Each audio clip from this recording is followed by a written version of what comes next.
What's up, y'all? It's your boy MILESGIANT, and I want to teach y'all how to get a song with great replay value. So we're going to do a specific structure for this song. It's going to be hook, verse, hook.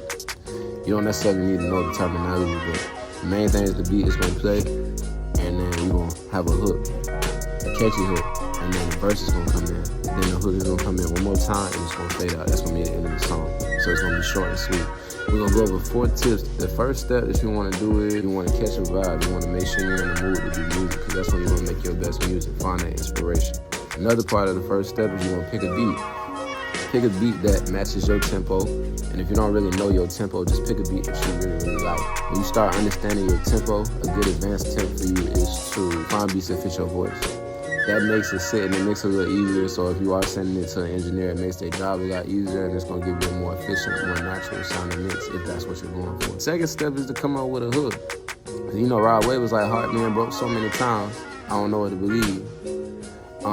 Mama say it's my fault, I put my heart on my sleeve. Guess it's safe to say I put my heart on ice, cause I can't breathe. So if you notice that Rod Wave did 4 bars, and then he repeated those. The hook, normally on average in most songs, is gonna be 8 bars. Sometimes you can do 4-bar hooks. There's a couple different ways you can approach it. You can find the melody first. Like you can do this like da da da da da da da da da da da da da da, and then you can put words to it, or you can just freestyle to a beat. And remember, it said pick the beat, find the vibe. You can freestyle to the beat. Maybe like do a voice memo or something like that or whatever. And then if you're a freestyler and you don't remember your freestyles well, and you just want to like take that, maybe write down like your favorite part and tweak it and remix it a little bit, change the words, change the syllables up, and you know, make it catchy, give it that vibe that you're going for. But we're going for a catchy vibe. So the next step, well, no, let me finish this. You got hooks where you can repeat the same line about 8 times. You got hooks where you repeat like 2 bars 4 times, and then you got hooks where you do 4 bars twice, and that's an 8-bar hook. The third step is coming up with a verse, and a good way to make your verse easy is to do a 12-bar verse instead of a 16-bar verse, especially based off of the tempo. If the tempo is around 60 or 120, that's the same thing. Or if the beat is around like 80 or 160, you know, that's gonna make a difference, you know, because the slower the beat is, the longer it's gonna take to get to a bar. You know, we'll break down counting bars and everything like that. Most of the time it's 1, 2, 3, 4. So if it's 1, 2, 3, 4, 5, 6, 7, 8, that's in double time, so that's 1 bar. But if it's 1, 2, 3, 4, that's normal, you know what I'm saying? Every 4 beats is a measure. A measure is a bar. You normally, just like poetry, you know how you write stanzas and stuff like that, you normally like, you know, it's kind of like paragraphs. You know how you indent with a paragraph, you do 4 bars and then indent and then write another 4 bars and structure it. So yeah, with a verse, a good cheat code for that to save you time, first and foremost, is probably do a 12-bar verse instead of a 16-bar verse if you're trying to do a catchy song with good replay value. You can still do a catchy song with good replay value with 16, maybe if it's at like 90 beats per minute, you know what I'm saying? Because that's like 1, 2, 3, 4, 1, 2, 3, 4. That's like real fast. So the bars are quicker.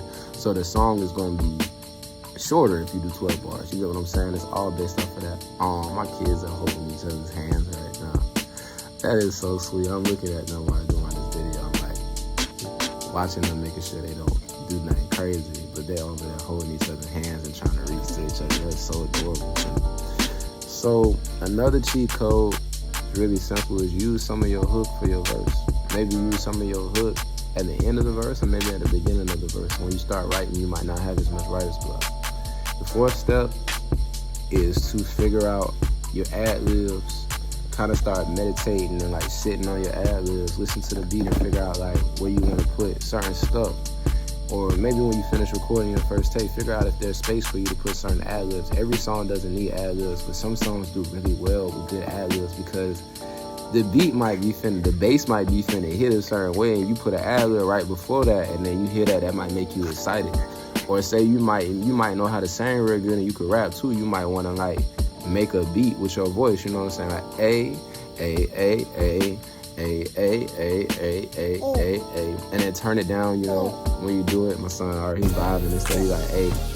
So you can do stuff like that. Sometimes I'll play with a beat when I'm vibing with my son, and instead of me rapping and freestyling to it, I'll be like, yeah, like whenever I hear certain bars, I'll be like, yeah, JR, You know what I'm saying? Little stuff like that. So figure out your ad-libs, figure out your background vocals. A lot of times when you do your hook, if you can layer it with a different octave, just like with tenors and sopranos and altos, when they all sing together, and with mixing and mastering the way that it is now, you just turn that down like -5-6 dB to where it doesn't like overpower the lead vocal. This is for my people that mix their own music.